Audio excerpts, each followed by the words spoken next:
Hey guys, welcome to episode 49 of The Green Life. I am so excited about today's episode because quite frankly it is different. We're gonna dive into the esoteric with our ascension to a better spiritual awareness, but we're doing this through food, and it is through the journey of our guest, JeMar Slaughter, or Peri, the Plant Master. Peri has a beautiful story that he's sharing, but we also dive into our journeys, which are so parallel. We didn't know that before this conversation, so it's quite amazing. But I really love how connected he is, and I think you'll find that this might be really inspiring for you if you're looking to really evolve more into your spiritual awakening. So before we get into this beautiful conversation about raw living food and everything that we should eat to really clean our body and find health, I want to thank Nomad for the J2 juicer. The J2 is a beautiful machine that makes amazing cold pressed juices, again living food, and I really personally find it that it's the best juicer on the market. If you want to get yourself one, if you're looking to change yours or to get a new one, please do consider the J2 and go into the show notes for my code that will give you 10% off. We also have a beautiful retreat here in northern Portugal in May, and if you want to join us, please check out the abundance of amazing experiences we put together for you into this package. It's got to do with not only a beautiful place to stay in, which is a palace, but also amazing food, trips, and also a lot of therapies and treatments. And if you mention The Green Life, we will give you 10% off. Okay, back to the episode. Peri has changed his life, going from a stable job and even starting his own business as a truck pitmaster that used to make barbecue, is moved into becoming the Plant Master by making raw living food for people, because he healed himself from potentially getting colon cancer, and now he lives a nomadic life where he's just creating amazing recipes and helping people getting healthier. So without further ado, let's dive into this beautiful episode. Welcome, Peri. Hi, Peri. Thank you so much for joining The Green Life today. How are you? I'm doing great. How about yourself? Thanks for having me. I'm great. Thank you. I'm very excited to talk to you because I feel like The Green Life has evolved into this conversation with amazing humans. And when I found out about you, I just thought, wow, what a story. I need to have him on the podcast. And I just love that you are so approachable and human. I love that about you. So if people don't know you, I just found out about you not long ago. So maybe you can also educate me about your background. But I know you went from a place of being quite ill to changing your life completely and transforming your health and becoming your best version. And I know there is a spiritual side to it that I would love to talk to you about as well. So Absolutely. Yeah, let's get your story going. So how did this journey from meat eater, barbecue lover to raw food start? Well, it started with actually just my passion for food. A lot of us have grown up in families where we gather around the breakfast table, the dinner table, whatever you have it, and, as families and as friends. And so, my love for food started with my family, and being, one of the cooks of the family, I learned through my grandparents and my parents.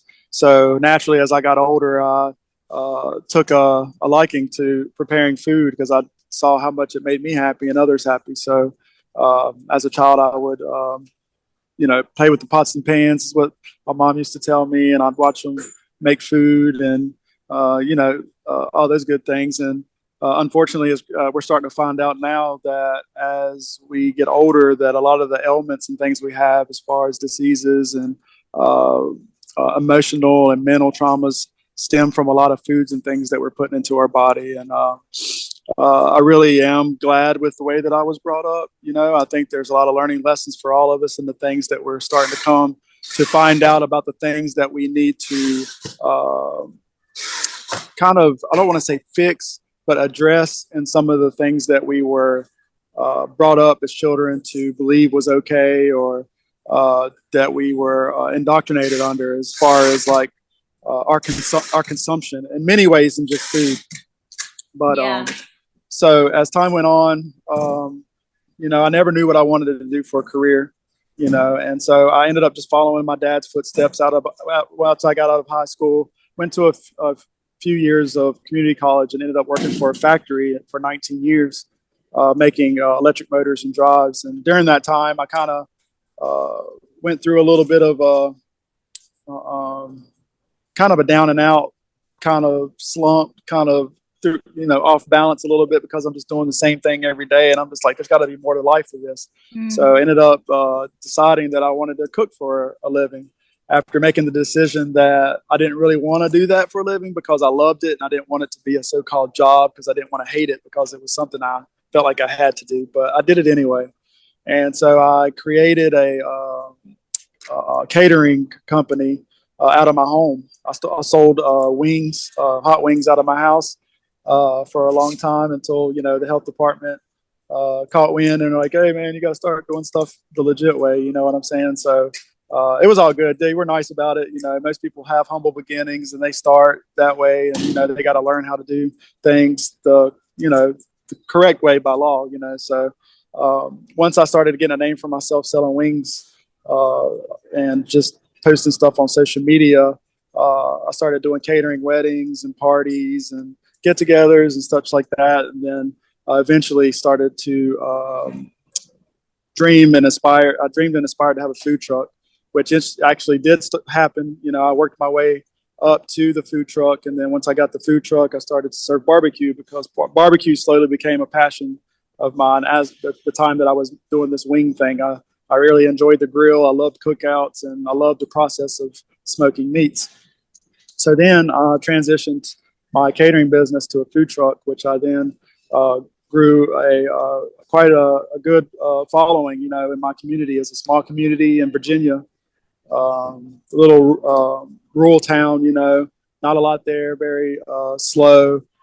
We wouldn't say it was very progressive. It's just kind of, which was cool. I enjoyed living in that type of area. It's beautiful in Virginia. Just, culturally, it was just kind of blah, you know what I mean? It was just, it was what it is, but we loved our food. The community was great. They always supported me and in anything I did, and it grew to be pretty big.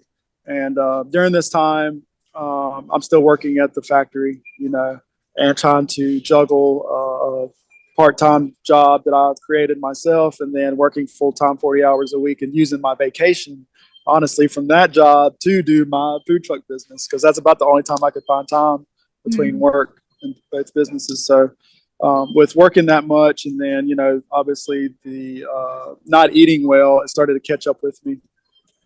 Started seeing some symptoms start to rise. And a lot of times we're told this is just what happens when you get older.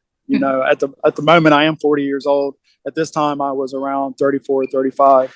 And so as I'm running the barbecue truck, things are happening for me on a spiritual level too. I was raised in a predominantly Christian home.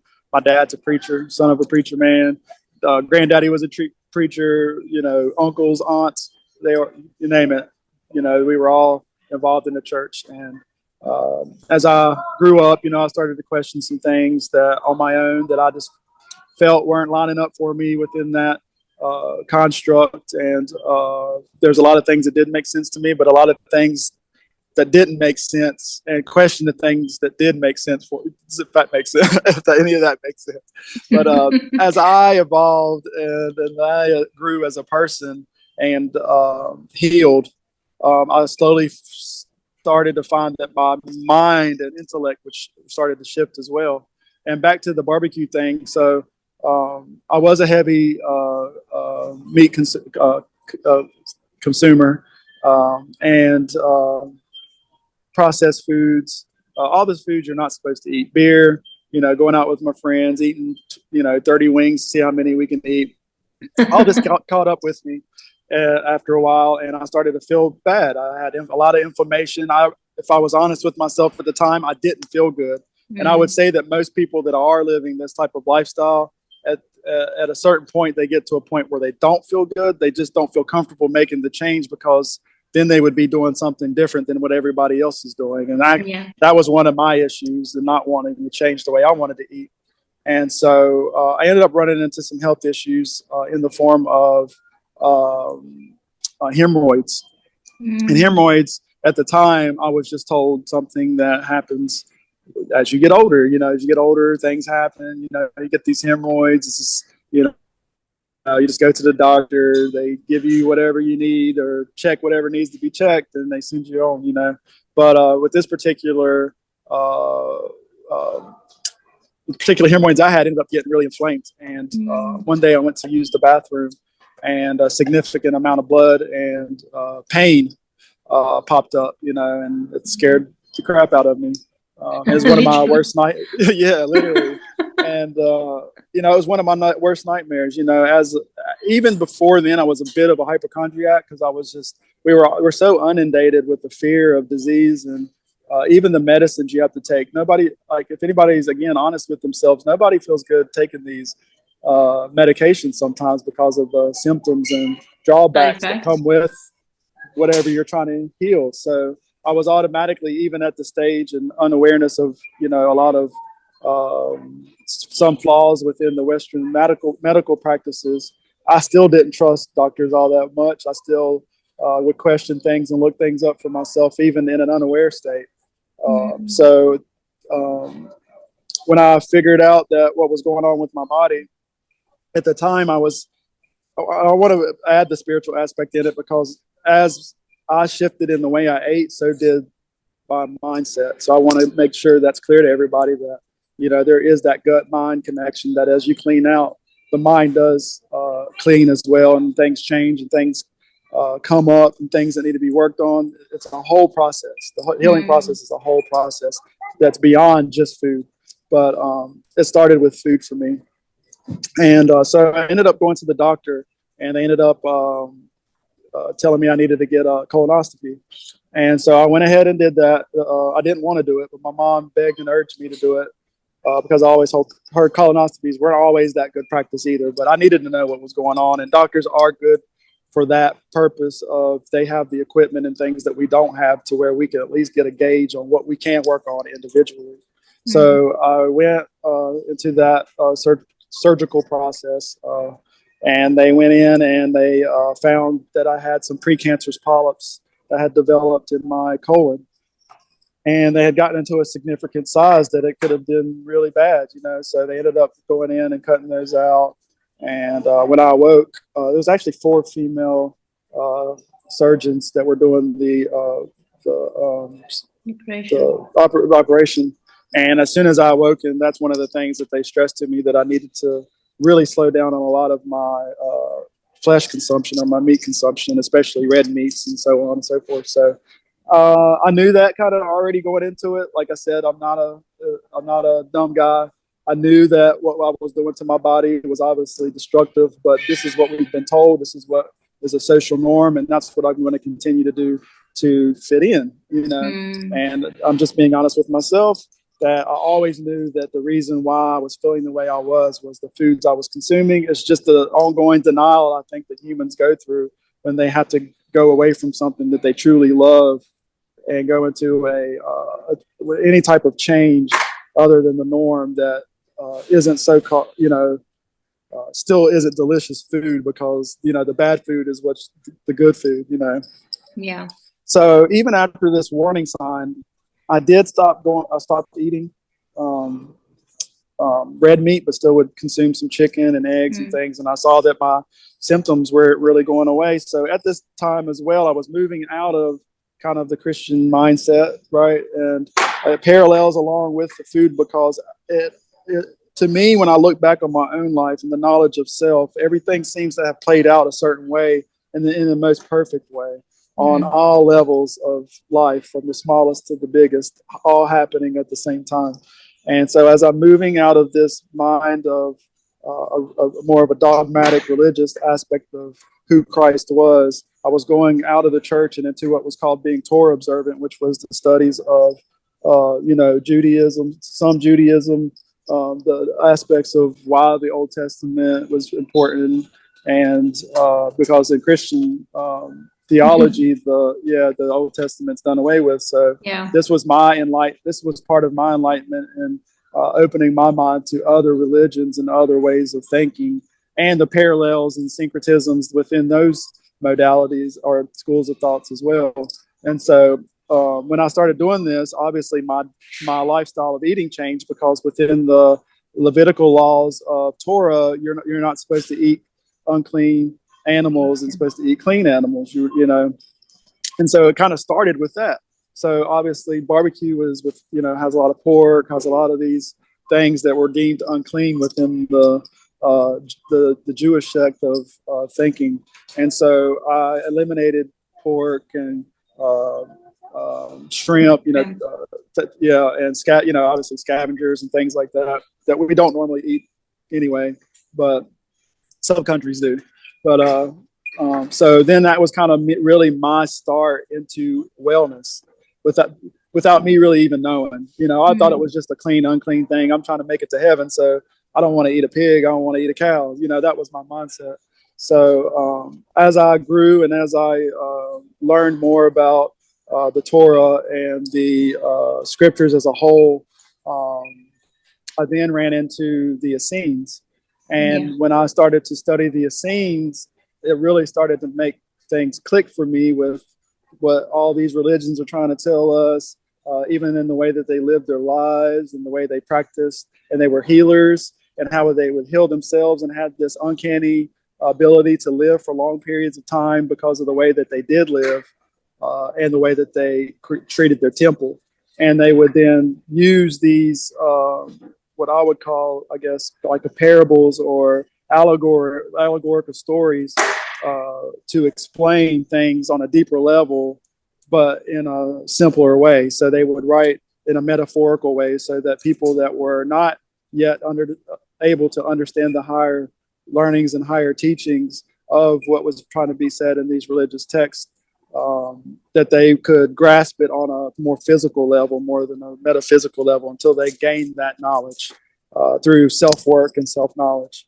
And so as this progressed and as I cleaned out, I started eating plant-based, and I saw that as I started to eat plant-based, a lot of my symptoms started to ease up, and I started to feel the inflammation go away. And I was just like, you know, even with the smallest change, I felt dramatically better. And I was just like, wow, like maybe there is something to this, you know? So I would start implementing green smoothies and stuff when I rose up in the rising. I immediately stopped eating flesh, all meat. Even I didn't even mess with the fake vegan meats as well. So that's a whole nother story with, you know, vegan ain't always healthy. You know what I'm saying? And so as that transformation was taking place within my gut, my mind was expanding and is basically regenerating. As we heal and as we clean out, we regenerate. And one of the biggest things that I did take away from my religious upbringing, which I actually am glad that I picked, because I believe because of this background and the way I was raised, it gave me a better understanding and understanding of the scriptures. Because even though I knew it on surface level, because I knew it on the most basic level, when I started to come to the higher forms of what's being said in them, it was easier for me to grasp. And as I learned them, it's easier for me to teach, because now I can speak to people and meet them where they are in a way where it's not too traumatic for them to ease their way out of a dogmatic way of thinking. And it's not to say that scriptures are not important and not credible in the sense of the information that's trying to be portrayed, but it's the thinking of whatever we're reading and taking it for surface value all the time. Because a lot of times, a lot of the hidden knowledges that were hidden from us were hidden in plain sight, and the fact that there's hidden meanings behind what's being said. And so it's almost like, you know, with the food we put in our mouth, our thoughts are also food for our brain. So as I'm learning these things, I'm edifying myself through healing myself and these issues I had with the hemorrhoids with plant-based foods, and also expanding my mind at the same time, which there's healing that takes place within the modalities of the mind, just from what we think and how we think of ourselves and what we come to learn about ourselves, which then builds confidence, which then gives us some answers, and then ultimately helps us to become a higher version of ourselves. And so through this time, it looked crazy to my family, because, you know, they're Christians, and, you know, they got this wayward son who stopped going to church and da da da da da. They still love me through the process and whatnot, and they still My mom still tries to understand the things that I understand, and they try to ask me questions. And then, I respect where they are at the same time. So we're able to still have our relationship, but they just, I just have a different way of interpreting life and bringing meaning to life now in a different way than I was before. Yeah. And so then obviously I have this barbecue truck and this job of 19 years, and these changes are happening. And I'm starting to find out I don't want to do any of this stuff. I just want to be free to live my life, to help, to have a life of service, helping people find out the same exact things that I've been finding out. And it's been a huge advantage for me to be able to be a chef, but also in my mind, a philosopher as well, or a mystic, because in order for people to understand the things that we're trying to communicate with them, I can now unlock their mind through their stomach because of that connection. And for them to be able to understand what I'm saying, I'm able to help them if they're willing to be helped or want to be healed, because ultimately we're our own healers. There's people out there that can assist us in that, but I want to be one of those people that assist others who are ready to take that step and transmuting their life to a happier, healthier, more fulfilling, abundant life, you know? And so I believe that my whole life story for myself has led up to this very moment and this very point in time, and that everything happened exactly the way that it was supposed to happen, and that everything was perfect, no matter how bad I thought it hurt or how unfair I thought it was.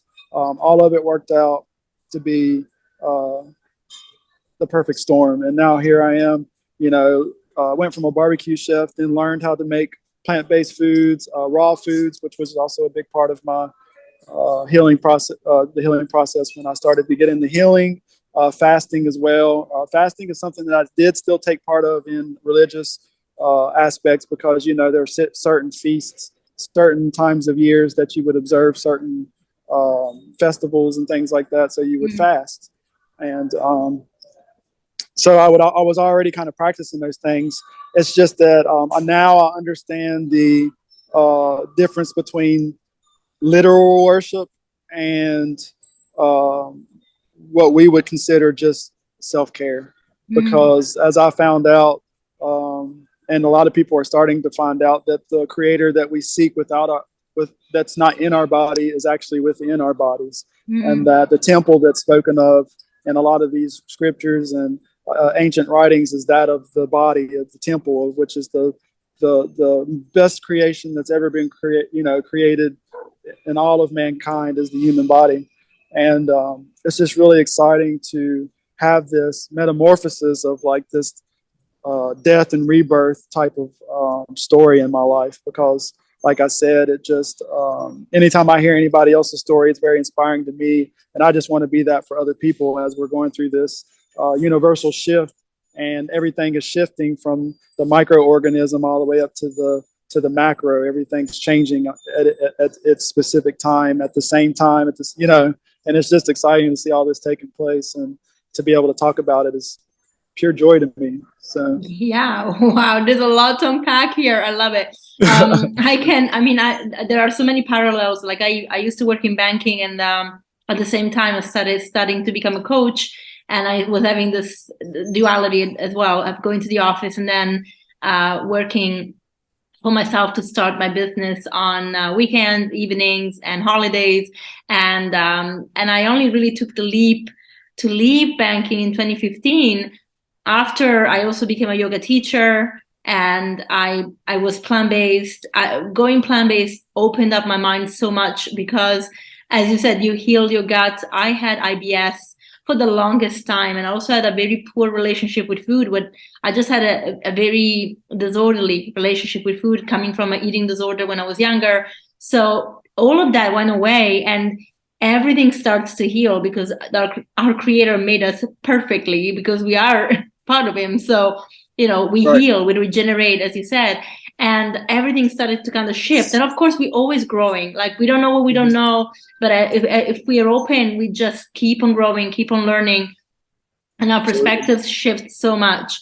And even in our spiritual journey, I was raised Catholic, so I left religion altogether when I was a teenager, because it just didn't make sense to me. I didn't feel right about it. The Catholics, I mean, everything is under the umbrella of Catholicism, whether people want to understand it or not anyway. But there are things that don't make sense, and they actually push also extra scriptures on people that are not even from, the tribes of Israel. So they're not even historical. And the thing is that I started going back into scriptures in 2019, so not long ago, because of my husband. He started going into it in 2017. He left his job in banking as well. He started really connecting to Father, to nature, like a very big shift. And for us, it was, learning everything again and going with these fresh pair of eyes, looking at scriptures. So we also went back to the Old Testament, looking at Leviticus laws,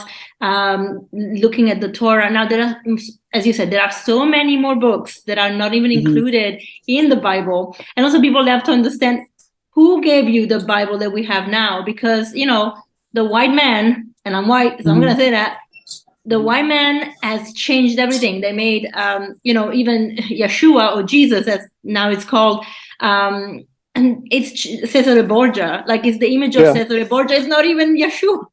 So right. Yeshua will look more like you than Cesare Borgia. And so there are all these things that people don't even know because they haven't been presented with this historical, factual, like actual facts. And so there was all these shifts. And of course, people think you're crazy when you start looking at things and trying to convey what you're finding in a digestible way, because there's so much stuff and it's so multifaceted. And as you said, it's there is also that spiritual level. Like a lot of stuff that you read is exoteric, but when you get to the esoteric part, that's really when it starts getting fun, because even what Yeshua was teaching was not the laws that the Pharisees were teaching. A lot of the things that are in the Bible, even in the Torah, are from the Pharisees, not necessarily from our Creator, because everything in nature comes together. So when you look at other religions, then you can see that Israelites were everywhere sharing this knowledge orally. And then, of course, everybody started writing it down. That is, well, the parts that they wanted anyway. The hijack is always there, right? Yeah. So you have to have these spiritual eyes to see truth through all of that. And it was fascinating for me that so many cultural scriptures that have been passed on into different religions, as we call them now, or tribes, they always go back to eating in a certain way, which is not actually consuming flesh, even though in the Torah they talk about clean and unclean meat. When you go down to even what Yeshua was eating, it was plants, and mostly raw. Actually, there are some books that refer to raw, because it's, again, going back to like the untouched food and where it comes from. So it's fascinating to see. I mean, I believe even the Ezekiel bread is all sprouted, not really, processed stuff. So yeah, that's very interesting. Yeah, thanks for sharing that too, because a lot of people still haven't come to the concepts of what they would call who the Israelites were, who was the original people here, and a lot of people get offended when I share that. I'm glad you brought it up, because it's really just getting back to truth and finding truth in love. It has nothing to do with who's better than what. It just really boils down to the things that we've been told being lies, and truths that have been hidden. They've been hidden for a reason, to hide a specific people, to hide the history of cultures in the past that knew how to sustainably live life, which would be in total contradiction to a corporate patriarchal government or corporate society. Entity, right? And so they have to hide these things in order to keep people in bondage and to keep people's minds enslaved. And that's why in any religious text, I always say, whether it be Yeshua, whether it be Buddha, wherever it be, whatever it is, the whole of the law, which to me, the law is just the reverence of the elements, which El, meaning God, is that of the elements that make up the world. And we fear and give reverence to the Lord, which is law. lot of people know etymology is one of those tools you can use to help unlock a lot of truths, because words have changed over the course of time. Yeah. And in those changes, it steers us farther and farther away from the truth.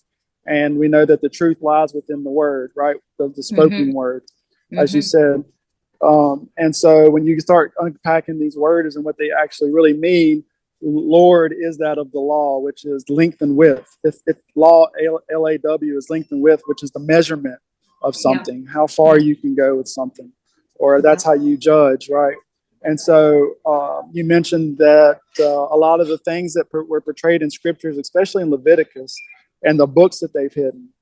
There's a book called the Epistles of Barnabas, in which Barnabas was there. You know, he was right there as long as, and with Peter. Peter was Yeshua's right hand man, literally. You know, and when you dig deeper, a lot of Peter's teachings were they robbed Paul. They robbed Peter and paid Paul. So they put Paul in, this Roman, right, and then they pushed Peter out. And a lot of the Peter's writings talks about living a plant-based life and how you weren't even able to even be considered to be a disciple unless one stopped eating flesh, which was also within the Essenes as well. And so this all really started to make sense to me. And within that Epistles of Barnabas, it says that when Moses brought the scripture, brought the laws to the people, it wasn't in a sense of eating animals with the mouth, but it was the animal characteristics of the mind of man, to not be like swine who when he only needs his master when he's hungry, but soon forgets his master when he's fed, and to be more like the cow who was ruminant than has the split hoof, because it's a clean animal in that it's clean in thought, because a cow eats from plants and it digests it, spits it back up, that process of digestion. It also has to go with our thoughts, in that when anything we take in information wise, even we say it in even our word, we ruminate on it, right? When you take information, and even as I speak, I tell people, don't just believe what I speak, not regurgitate it, but swallow it, regurgitate it, chew on it some digest more, it, right? and digest it and take more. Right. And so as a people, and if you talk about even the people that wrote the scriptures being that of those of a melanated descent, we're rappers, we're poets, we're the arts. So we're metaphorical people by nature. And so we always speak in metaphors. And so a lot of the example I use is if I'm writing a letter to somebody, and I learned this from Bill Donahue, who is also a good teacher out there, but he would use our slang now. Like if I'm writing a journal and I said, me and Charlie are sitting around one day, and we were just shooting the bull, and Charlie spilled the beans, and I wrote that down, and I taught, later on down the line, 200 years, somebody found that letter and saw this, and they were taught that what was being said was literal, and not really given the key of what those phrases actually meant and what the meaning of those meant. It would throw them into darkness. But if I went to them and was like, shooting the bull just meant having a conversation, and spilling the beans means somebody let out some shocking information, right? That makes sense. And so that's what made sense to me, in that when I started to read these scriptures and dug deeper into the wordplay and what was actually being said, and the different parallels that these words even had in different translations, all these syncretisms started to come together to one point where they were all pointing to the exact same thing, but many different ways. And it's said that scripture has 7 different interpretive meanings, one being biological, another being astrological, another being both are astrological and astronomy and astrology, the mind, enlightenment, and these things. The whole thing shares a story on so many parallels, where the sun can mean the sun within in the body, like the solar plexus, the pineal gland. It can mean the sun in the sky. It can mean how the sun plays a part in astrology. And all these things parallel off these characters in the Bible, being that Jesus is that sun, and the 12 disciples or disciples are the 12 constellations within the zodiac. And when you start really understanding all these things and what's being said and how that works outside of the body as well as inside of the body. It's like, whoa, like all this stuff is connected and all of it's happening all at one time. And, you know, it's a very powerful epiphany to come across. It is. And actually you mentioned the 12 disciples, and then Yeshua is 13, and even in astrology we 13, only count 12 signs, but in fact we have 13. You know, officious is never really considered, but actually it's Imhotep or you know, Ophiuchus. And it's the same as Imhotep. So, you know, I want to actually touch on to something. So I think a lot of people get offended about talking about who the real Israelites is because they don't understand the context and the history, which is sad because nothing should be divisive. Everything should be seeking truth. But of course, as I said, the enemy always touches everything. So now you have camps that are Israelite camps that go by, you know, the melanated look. So if you are black, I'm going to say black, I'm sorry, I know it's not really accurate and I hate saying that, but just for clarity, the blacks are the Israelites and the whites are not. And actually, you know, we are so mixed by now. And you always test people by the spirit.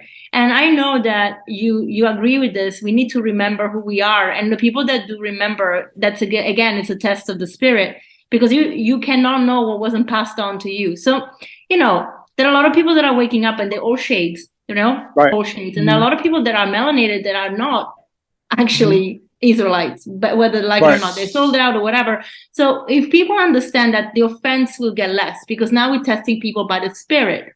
But of course, we live in a very prideful world where, you know, as you said, you change your diet, you're an outcast. You change your philosophy, you're an outcast. You question things that are normalized by the continuous dictation of media and society as normal, and school, of course, biggest indoctrination ever.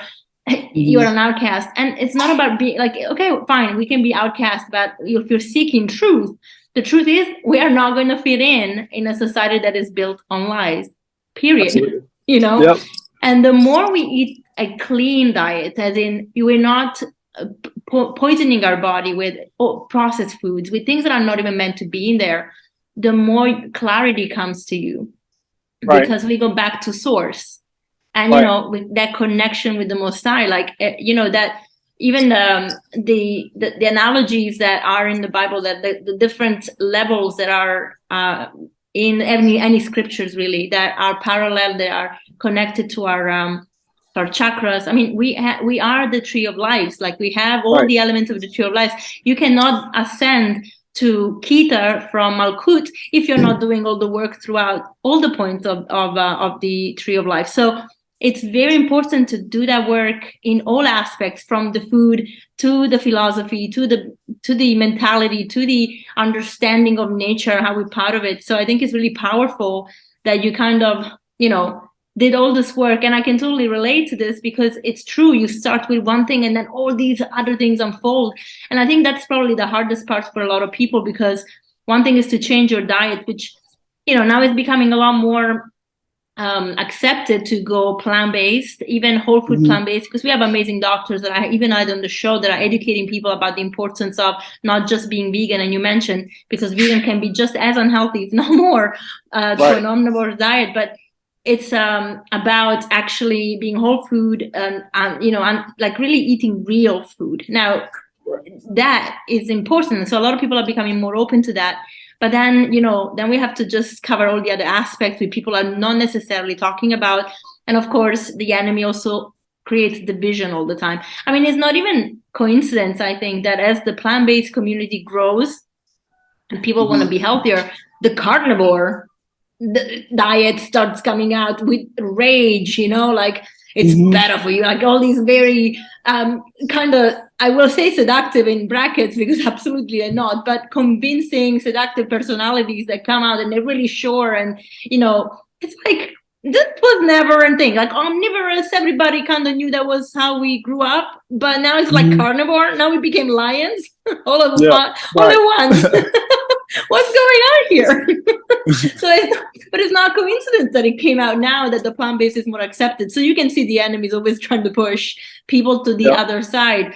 So, diet and elevation in our spiritual awakening is really, really important.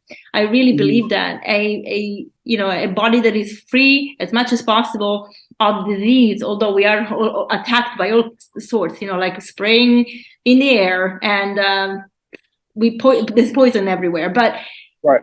the best you can do is to make good decisions for yourself every day, and that will just open up all these doors if you're wishing to go through it. It's like the Matrix movie. Right. Right. Yeah. So amazing. So tell me how moving your business from having these barbecue to plant-based now, how did you shift your business? Because now, obviously you left, I believe you left your job in the factory, and now you had, a business that was relying on meat, but now you're changing everything. So how did this shift happen? And what was I guess, the reception from people that saw you changing, the support toward your new venture, of your new path, or were they resistant? And I'm not talking about your family, but the public, right? Right. So it was an interesting time when my shift took place, because it was October 6th of 2019. I remember like it was yesterday, because it was a Friday and I started having abdominal issues because I had gone back to eating some of the things that I said I wasn't going to. I wasn't eating flesh, but I was still eating I was still eating cheeses and things like that. And so as I changed, it was right as, without getting your video flagged or whatever, when the crown showed up. And you know what I mean by the crown, right? That whole thing that happened over the last few years that got the world into a tizzy. Yeah. Well, when that all happened, I actually gained my crown.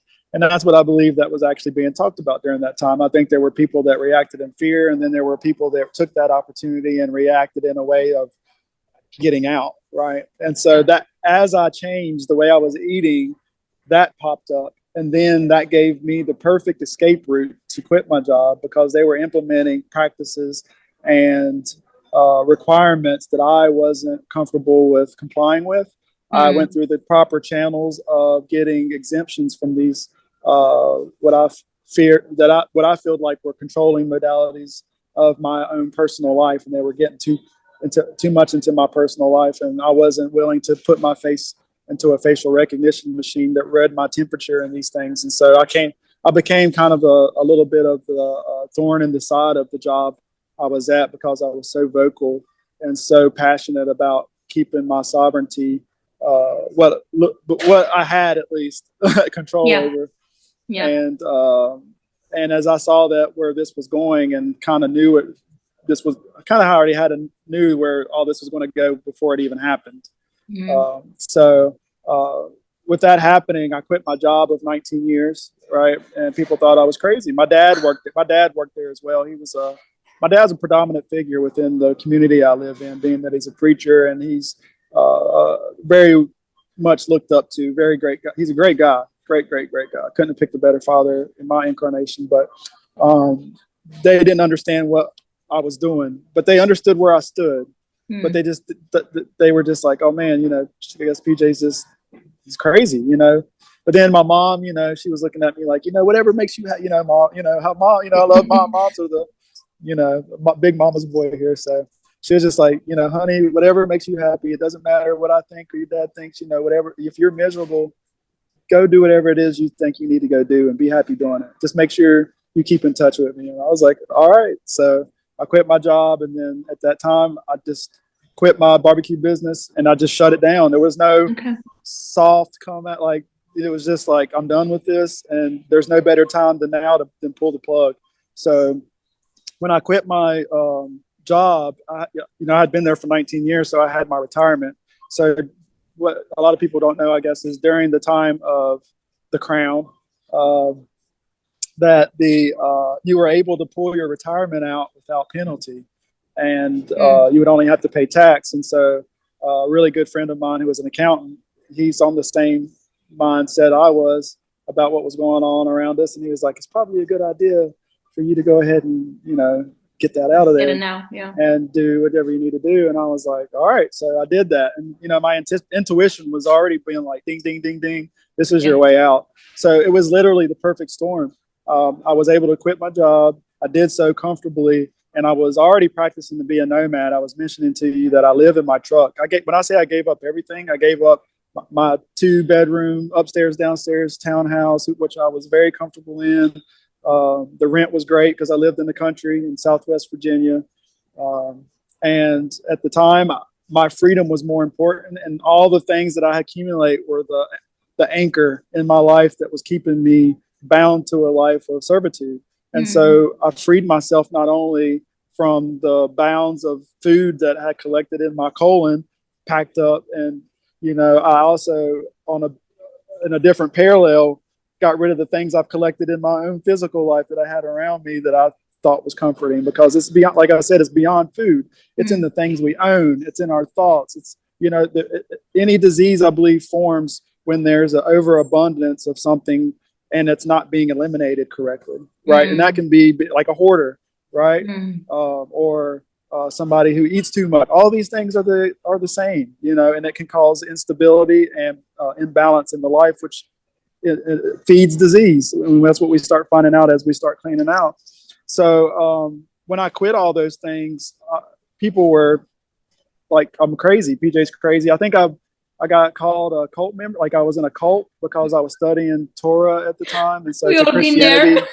right. So to Christianity, that's a cult. So then I was part of a cult, and then I moved to Tennessee. So I moved away from my family and friends because I knew that's what was going to have to take place in order for me to make this complete change and to be with people that welcomed me with open arms, that were also on the same wavelength of where we were thinking, but also gave me the space to not worry about anything aside from my mental health and getting healthy. And so with that, I did sever a lot of friendships, in that I didn't sever them like, I'm not your friend anymore. I just up and left. I just disappeared. You know what I mean? I really didn't think anybody would even really notice, and so I never looked back, and I go back from time to time and visit. There's some friends that I guess from back home that follow me now, that see what I'm doing now. And I think they are inspired by it, but there's some that still just don't get it, but that's okay. We're all here for our own soul's progression. And no matter what that looks like for an individual, that individual is responsible for his or her own process of getting to wherever it needs to be, where they need to get, like we are.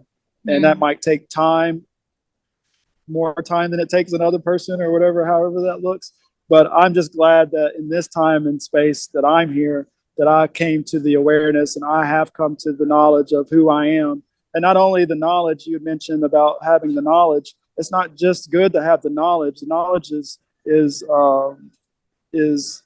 useless unless it's practiced. Right? Like you can know everything about it.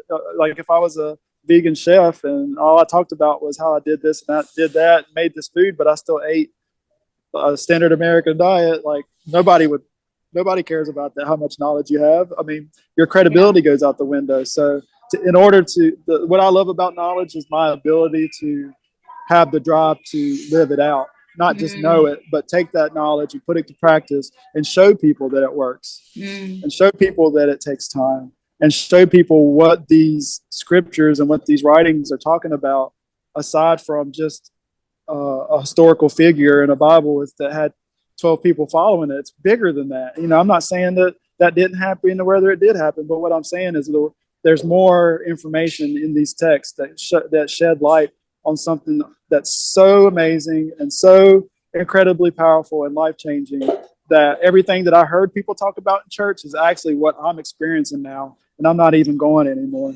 And I have that understanding, and I'm going to be just like a Christ figure, because that's what we're all achieving to be, and that we're not to worship Christ, and that we are the Christ, and that we are here to do exactly that. Is that anytime Jesus was speaking, he never once said, worship me. All he said was is use me as an example. And if you can't do it yourself, just do the same thing that I do. And that's what I would encourage another person to do. Is like, if you can't get this and you want to do this, then just do the same things I do. Do it in my name, right? That's what that means. Instead of, a lot of people think that ending a prayer in Jesus' name is what does it. And I'm not saying that there's not power when people believe that that name can do something. But to do something, the proper context of doing something in somebody's name is doing as they do. Yeah. Right. And following the way they follow. Do this in my name, do as I do and say as I say, because I'm not going to lead you wrong. And I've showed you I'm not going to lead you wrong because I'm actually walking it. The information that I'm giving people and the knowledge that I'm sharing with people isn't just knowledge. It's I'm living this life. And so just like Christ, when I quit my job, I went nomadic. I was like, we're supposed to be a part of this cycle. And I want to be a part of this cycle. And I know as far as my ancestors, they were nomadic. They followed the sun. I call myself a sun chaser or a child of the sun because I know the importance of sun for myself and the body in general. And so I don't like winter. I go to places that are as hot as it can be during that season, right? Okay, where are you now? I'm actually in Phoenix. You're in Phoenix, Arizona. Okay. Right, so it's supposed to be hot here, but it's a little chilly at the moment. But I plan on trying to get further south. But, nice.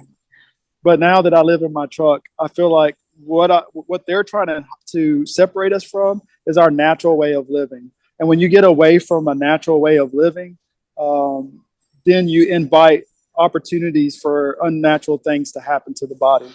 You see what I'm saying? And as we do things that are unnatural to the human body, we're going to get these diseases and these symptoms of these sicknesses that are dwelling within our body because we're acting outside of the intent of nature. And that's actually a download I got during a fast one time, is that I feel like Source gave me this what am I going to say, like a acronym for sin, which is anything that you do that supersedes the intentions of nature creates disease. So anytime you go against nature, nature's going to go against you. Mm-hmm. And so my job now is to fall in line with nature's natural cycle and rhythm as much as I possibly can in this social construct until I can get myself out and into a place that I can fully be sovereign and fully be autonomous, right? Just to be my own law, to be a law unto myself, and that I'm not hurting nobody and I'm not hurting myself. And I have every intention to help everything evolve, just as the universe helps me evolve. Yeah, I mean, there is a place for that, and I think Source, the Most High, has prepared it. It's just that this is a test as well. Like we have to go through it because we have to remember, we have to understand, and we have to show that we get it. And and at the same time, it's progression. And I just wonder what that is. Like, is it Orion or is it Agartha? Is it like center of the earth or is it in the sky? So many theories to look at. I love it. So as you are in your truck now and you are traveling and living in your truck, so I'm going to tell everybody that is just listening on Spotify or Apple, they can't see the image, but you are sitting on YouTube, they will see this. You are sitting in a warehouse kind of thing, but you are actually in a Whole Food, which is pretty appropriate, aside from Amazon buying them, but it's really appropriate because it's about Whole Foods. But yeah, so you are traveling around and you're still doing your work though, because like your Instagram is quite full of amazing dishes coming up, aside from you also just drop knowledge, but you also have amazing food coming up. Do you prepare it in places like Whole Foods? Do you collaborate with them, or do you prepare it in your truck? How do you schedule your work, your personal work? I don't like work, you know what I mean by work, not a job, but actually your passion work. Yeah. Right. So recently, once the retirement money ran out when I was in Sedona last year, that's when I was like, oh, what am I going to do for money now? I actually had an opportunity with another like-minded friend named Wes Gomez. I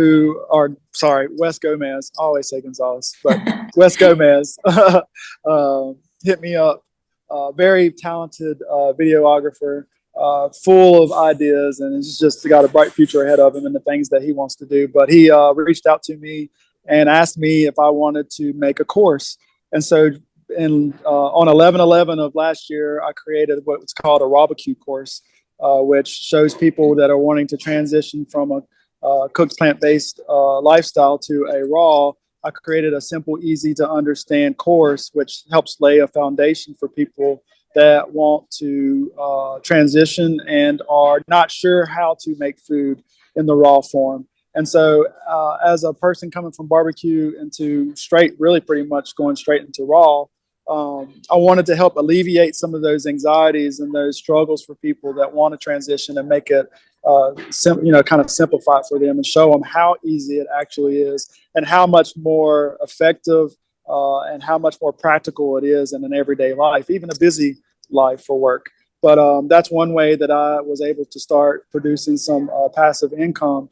And that led to other exposures and interviews like I'm having with you, which allowed me to share my story. So I'm able to be on these interviews and drop knowledge and talk about food, which is a part of what I feel like my purpose here is on this plane at this time. And so I honestly live from opportunity to opportunity. I wouldn't say that anything is really just planned out. It's really just trusting and surrendering to the flow and knowing that even when things look doubtful, that I'm always going to be taken care of and whatever I need shows up right when I need it. So I kind of get invited to cook with other chefs and make recipe videos like I put out yesterday, or people ask me to do recipes on their podcast. And so these opportunities keep arising, and I keep also speaking these opportunities into my life, and that, I expect these good things to come my way, and that I create my reality through my imagination.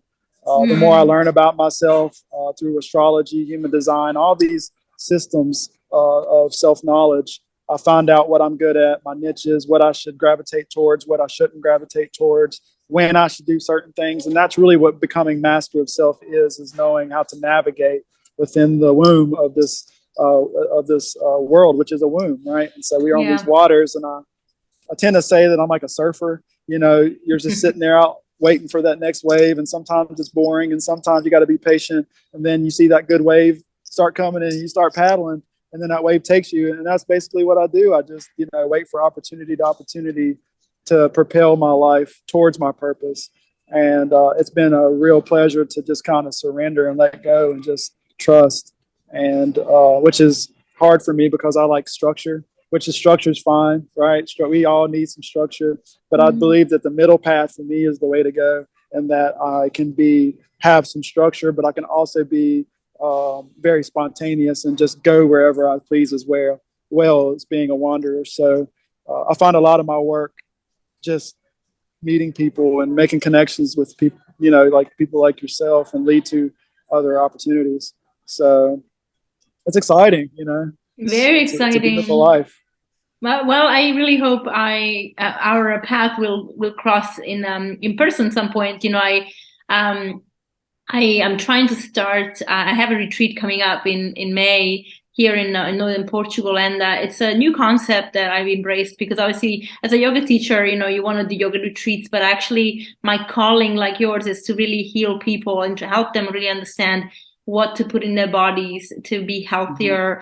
And I've created this new concept of a wellness retreat. Basically it's everything, but mostly education as well, where people can come and learn and then take it home and continue to look after themselves if they wish. Of course, in the end it comes down to the person. But I'm doing this now in May, hopefully, and I would love to continue with this kind of trend, because I feel like having those opportunities. So maybe if it goes well, if we can, really do it, maybe you'll even be able to join us and teach people how to create amazing raw food that doesn't require, because a lot of people are really stressed out when you talk about raw or dehydrator, like that's an expense, of course. And then it's also, it needs to run forever.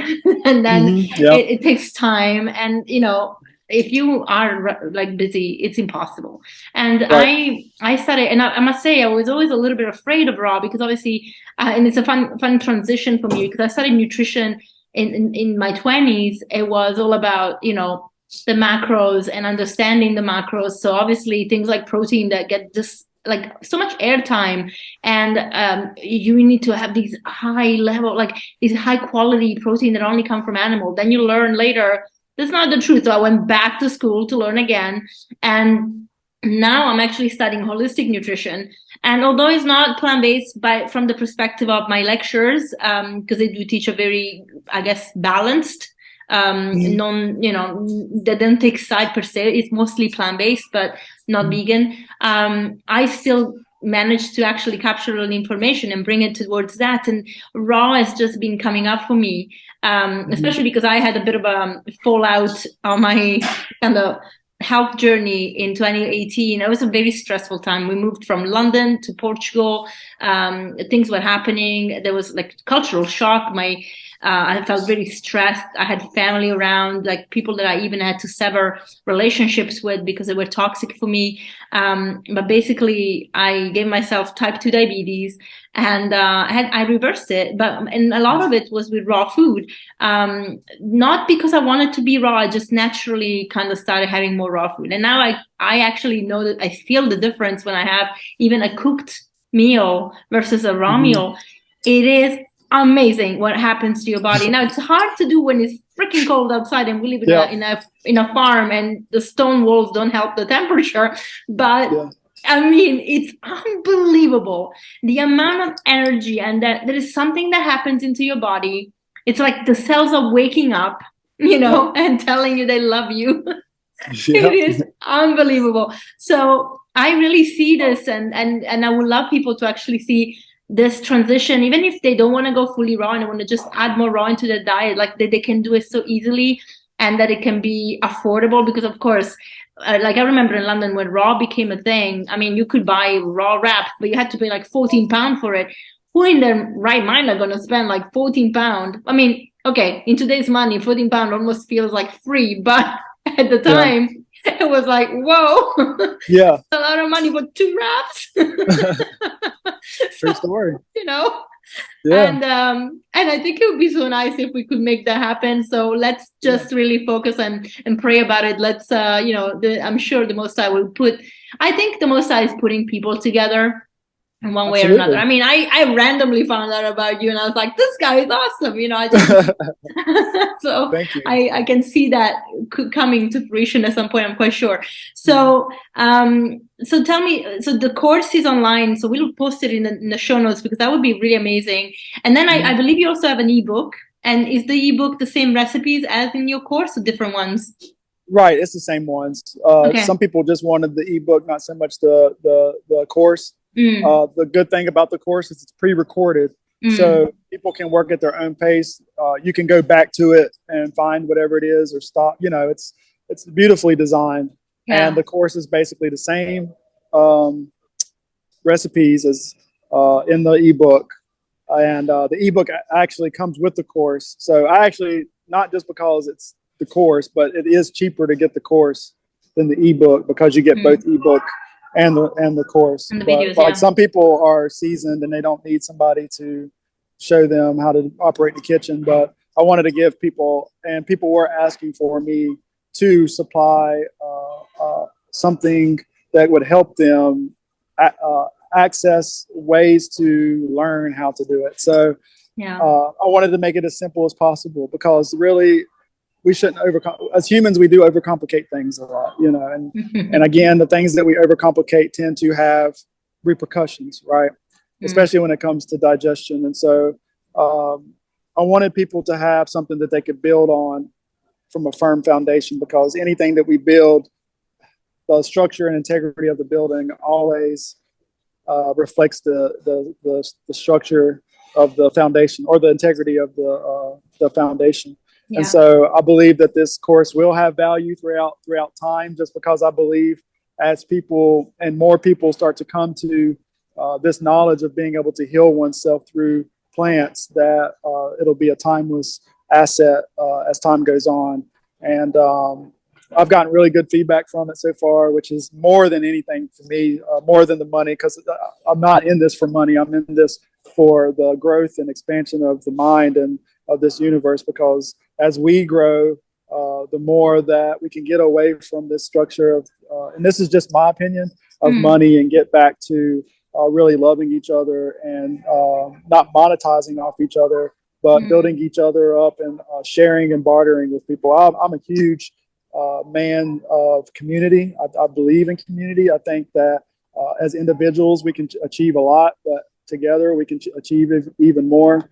And when we have communities of people doing the same things that we are, then we then begin to really take shape and form in our own life, and that it's conducive to an environment that lines up to where we're trying to get to.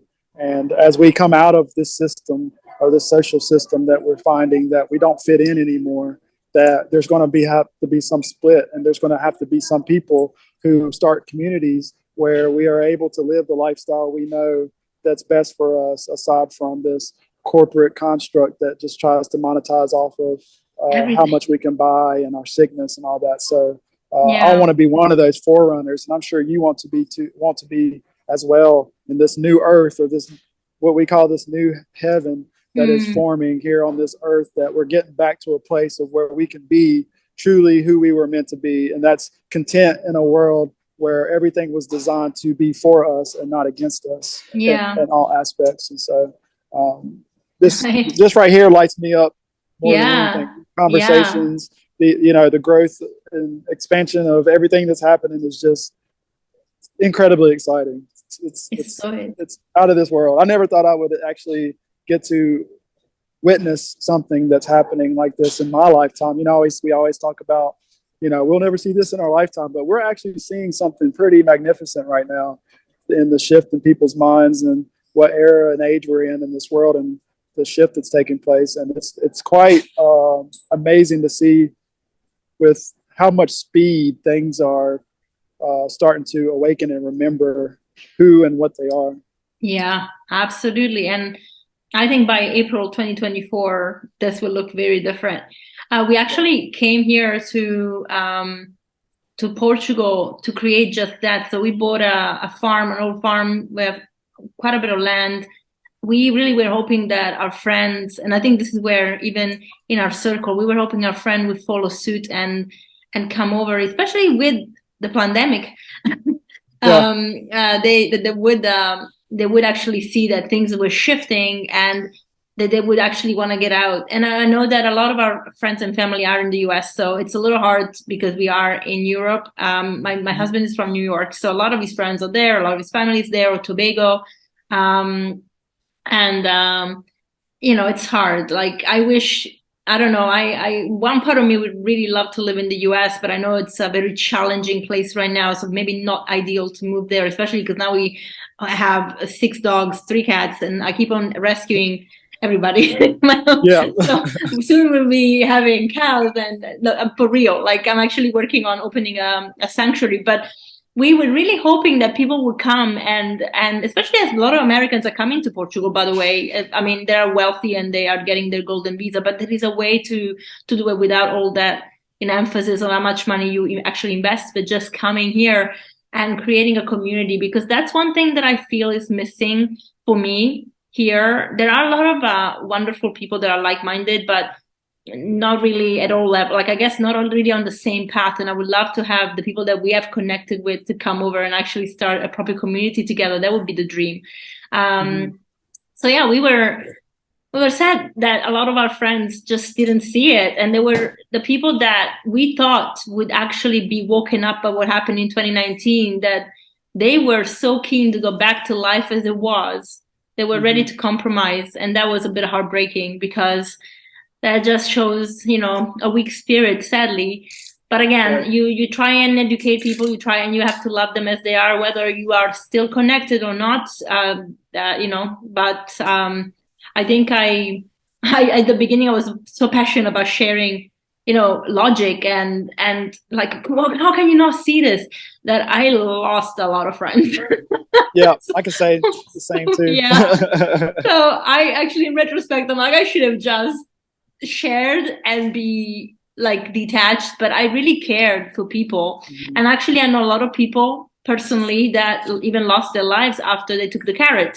So, that was very hurtful. Like, I had clients, that passed away, and it was sad, because I wish that they just didn't rush into anything out of fear, and that they just waited. I mean, look at us. We waited it out. Like they told us we would never be able to go to a shop or fly again. Like, man, you can get into Canada now without the carrots. Like, big time. So, if you just waited. Yep. It's all that fear. It's that fear. That's fear. all. This whole system is built off of fear. Off fear. And, it's genius on their end. When I sit and think about what they're doing, I mean, they're not forcing anybody to do anything. Everybody's giving willing consent for any and everything that they're making a choice to do. Yeah. And so that's why I think it's just amazing that you and I and other people like us are changing that mindset, because ultimately it's the tipping point of the mind. And I think of this grand scale being the mind. There's these people on one side and these other people on the other, and as one side wakens up, the scale starts tipping towards that direction. And as more people come, it'll go, and they'll lose control, because ultimately it's just all mind control. It's order out of chaos. And so God is so perfect. God obviously is just a title. Like the Most High is so perfect that even things that that are so perfectly constructed by the enemy always come to light. You always see the truth in the end. So a lot of stuff that they constructed, people actually being told now that they were lies. Now, whether they see it or not, or accept it or not, because the ego always gets in the way, that's a different story. But they're talking about it, openly, even in their own media. So it's like, it's there. You just have the will to see it. So, but I also feel like, I also, for example, don't love charging people to get them healthy, but I also have to acknowledge that people don't value things that are free for some sad reason, right? So we have to, and I also see it this way. It's fine. We charge, but we charge with consciousness, not to be greedy, but to actually give people, the commitment, make people committed to investing in themselves, and then really helping the community grow, that they want to do the right thing. Because there are a lot of people out there that sadly say they want to be helpful and they want to help each other, and that's not true. And I saw that a lot in the yoga community. It was one of the most heartbreaking things for me, because a lot of the yoga teachers, especially in the UK where I lived, just talk the talk, but they don't walk the walk. And it goes back to, you can have all the knowledge and you can say whatever, but if you don't have actions that support, and that means nothing. So that was my experience, sadly. But now I also see a lot of people that they really are committed. So one thing that I loved, I mean, I looked up your course. I think is very, very well priced. I mean, there are loads of videos. It's not a small amount, like 35. All the recipes have videos. Yeah, they're all 35, right? 35 right. videos? It's 36. It's 36 or 37. Okay. I want to say it's 37. 37. Right. And there's only a lot of content. Right. And there's only 2 or 3 dehydrator recipes, which I did on purpose, because most people want to make food without the dehydrator, first. And that's, I basically just listened to the people, just did exactly what they told me to do. And that's Well, and then exactly that, like there's a lot of content. It's very well priced. I believe you have a discount going on now, so it's a good time to buy. And plus the ebook, which is fantastic. So I think there is so much value that you're sharing for a price that is, actually very fair. And and if people are wondering, it's like less than $100 now, so it's a good time to get it. Absolutely. Yeah. So you don't find that kind of content. Like everything that I see, a lot of people do. Like you starting to look at 500 plus. I mean, I saw these. There are a lot of authors that are doing these enlightenment courses.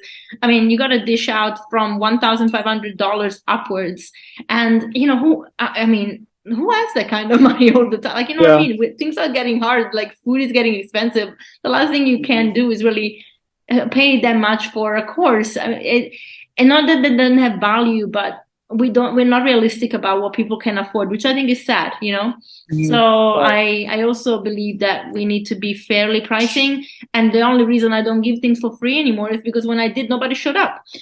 Yeah, exactly. Okay. Isn't that weird? I did the same thing. And nobody appreciates it really either. It's like this sense of entitlement come with it. At least on my end, it did. Yeah. And I actually had people coming to me being like, if you want people to actually take what you're doing seriously, it has to have value. And sadly, that's the way the construct or this social construct has conditioned us. So you almost have to use their tactics in order to undo the things that they did to us. Yeah. And so the more that people open up their minds and become, more empathetic towards these things, then we can get back to that community aspect of not having to charge for health. Yeah. Because ultimately it's our birthright, and so is the food.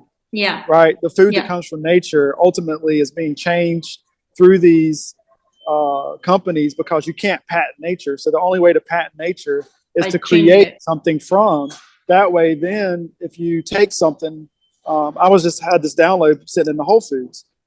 Anything that's a non-food is controlled or patented by a corporation, even our fruits and vegetables, whatever at this point.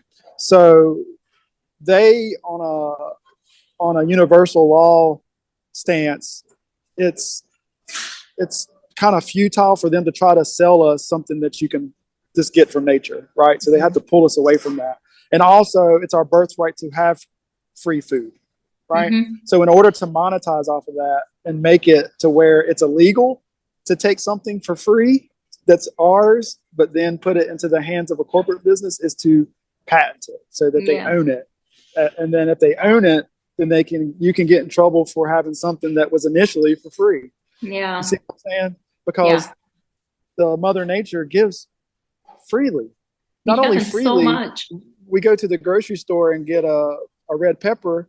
That red pepper comes with the potential of growing thousands of other red peppers. Yeah. Right? And so they're really getting ahead of the game by going in and, making fruits and vegetables seedless, and creating these GMO foods that actually change the genetics of the food, which then will change us genetically, because anything we put into our body, natural or modified, changes our genetics on a cellular level. And so it's imperative that this shift is happening and that it continues to happen, because, if we keep going down the road we're going, it's just going to be impossible to live, because you won't have any freedom. Everything will be based on following a rule, whether you get to eat, whether you get to go outside, whether you get to do anything. And if people can't see that with what's being implemented with these technologies and things like that, they're good tools, but it's also a double-edged sword, in that these tools that they're giving us are being used to suck out our information. To program the AI. We're actually programming the AI by using the tech. So it's like the slippery slope. And so when we become connected and we start using this again and getting back to using our body as the technology and not so much the technology, we can get back to operating naturally, like we have the phone without it. Amen. How many times are we sitting there thinking about somebody and they call us the next day? Yeah. Or, there's all kinds of things that happen in our life that we chalked up to coincidence, which it is coincidence by definition, because coincidence actually means something that happens repeatably, right? And so that coincidence, or that thing that keeps happening, is actually something that means something, but we just toss it away saying, "Oh, that's just happens." I guess a better word is synchronicity. Maybe. Right, or synchronicity. Right. Synchronicity. Yeah, either one. I mean, it's the way we define those words, that if we want to be more for people to understand, because coincidence has been more like, random, but it's not. It's just, as you said, it means it happens all the time. It's not random, but if we put synchronicity to it, I think people understand the concept better. And it is, and everything is synchronicity, because everything is mathematically structured, because our creator is the perfect architect, mathematician, Right. That's why numbers are so powerful. Right. Yeah. And so I guess we find that creator through the numbers, and that's, like you said, like, numbers are brilliant. Like I was never a math person. I never really considered myself really good at math, but I am good at signs and symbols. I do know math in the sense that I know when I know what numbers and what they feel like to me, and what I feel like I'm being shown. But it just encourages me every time I get to sit and talk with another enlightened being as yourself, and it really just gives me more confidence and encouragement that this thing is happening, and it's not going to be stopped. I got it in my mind that no matter what doubts I might have come into my mind when I have these dark days sometimes, but ultimately I know that what's happening right now is change, and that change is going to be some change that we haven't seen in our lifetime. And maybe they say history repeats itself, but it might be something that's never happened before. Who knows? You know what I mean? Who knows? But we're here for it, and I'm excited, and I want to be a part of facilitating in any way that I can facilitate. So absolutely. It's exciting. Last question for you. We talked about food, how important it is. So growing our food is really key. So I always urge people to look at sustainability from, again, something that the system has manipulated to make it sound like to have sustainability, we have to rely on technology, and we have to go away from, of course, fossil fuels are not great, but who is using them? The people are using it for the car, but who is excavating? That's big companies. It always goes back to the same people. So, right. So if you want to be sustainable, one of the things I say is grow your own food. Now, whether that is on your balcony, in your kitchen with a tower, or if you have the luxury to have land, that's great, or in community gardens. But with your lifestyle, working, living in a van, how do you navigate that? Do you get your food from farms, or do you actually have set up something in your van that you can grow with? How do you get your fresh food? All the same. I either find farmers markets or people that I meet along the way in different places that I can access it. Fresh fruits and veggies. Any other time, I just do the best I can. Come to a Whole Foods or go to the best, health store that I can find. Or, I'm very conscious about what I put in my body. So obviously, I'm just doing the best that I can. You know what I mean? Yeah. And more times than not, I find people wherever I'm at that have something to share with me, where I can find locally sourced fruits and vegetables and things like that. Most places do have farmers markets. At least where in my travels, most of every place that I've been has at least one farmers market one day out of the week. And so I usually try to hit those places up. But I do have a kitchen. I can turn my truck into a kitchen. The back of it, I have a little refrigerator back there that I keep my things in. I keep my dehydrator. I got my Jackery, which is my power source. So I've got my Vitamix and things like that, my juicer. So I can do all that within the back of my truck. I have some videos where I show myself doing some of those things. But yeah, really, I'm just opportunistic. I'm really an opportunistic person, and I really just, through my trust and surrender, draw the things that I need to myself, and practicing this newfound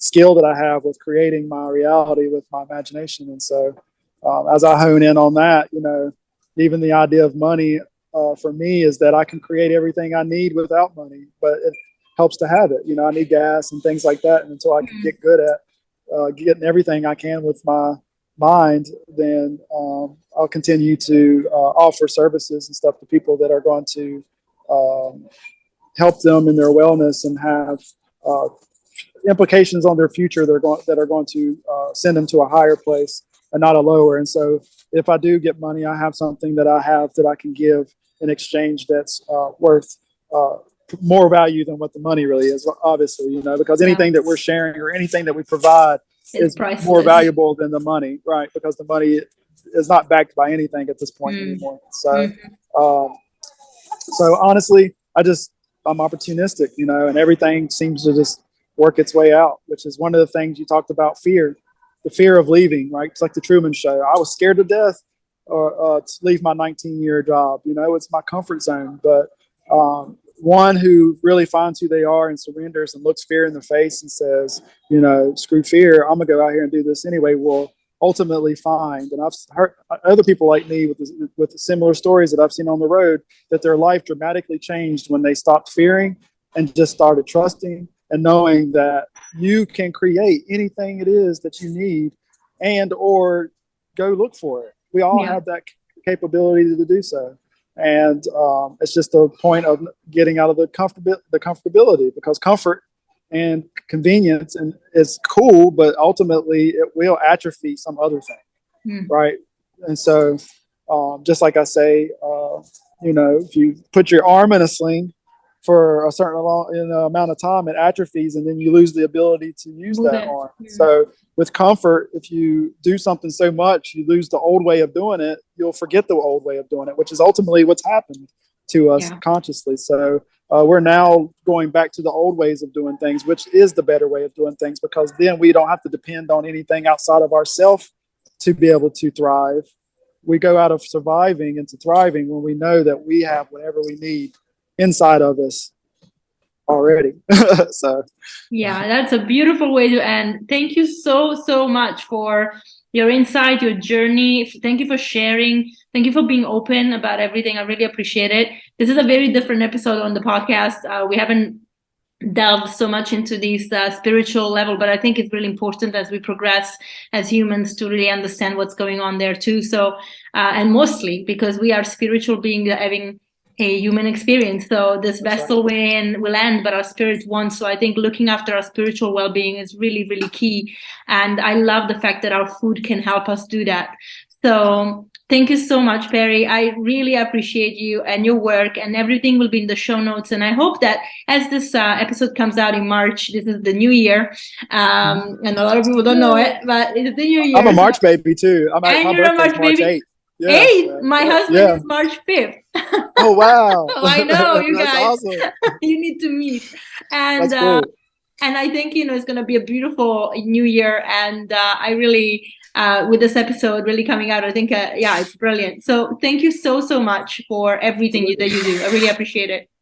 Absolutely. And thank you. Thanks for having me on. And anytime you want to talk again, I'm more than welcome, because I just love having these conversations. So thank you for the opportunity. And I'm very, very grateful to meet you. And maybe this will lead to me coming over to Europe sometime. Yeah. I got my passport now. So and amazing. Thank you so much, Peri. All right. Bye-bye. Bye-bye. Thank you so much, Peri, and thank you everyone for staying on for this episode. I hope you enjoyed a very eclectic conversation, very esoteric in many aspects, but very necessary. We are really going through a big change, and I thought that it was really important to connect the spiritual elevation that a lot of us are going through to the food that we are putting into our body. It is essential to understand that this body is a temple. It is where the spirit that we were given at birth resides, where the Holy Spirit should reside. I really believe that, and so looking after it is the best thing you can do for yourself. From personal experience, I have seen and felt changes in my body that I never experienced before, that maybe are not even explainable by science, but I really can only share what I feel to a certain extent. People need to feel it the same. So if you haven't tried going mostly raw, please do add a little bit of raw food into your diet. By that I mean smoothies, juices, salads. Make a point of having a salad with your meals. That already will make a huge difference, I promise you. Make them fun, make them delicious, make them abundant, and I think a lot of things will change for you as well. Okay guys, so if you like this episode, as always, please like it, share it, make sure that the platforms you're listening on know that you like us so you can help us grow. I'll see you next week.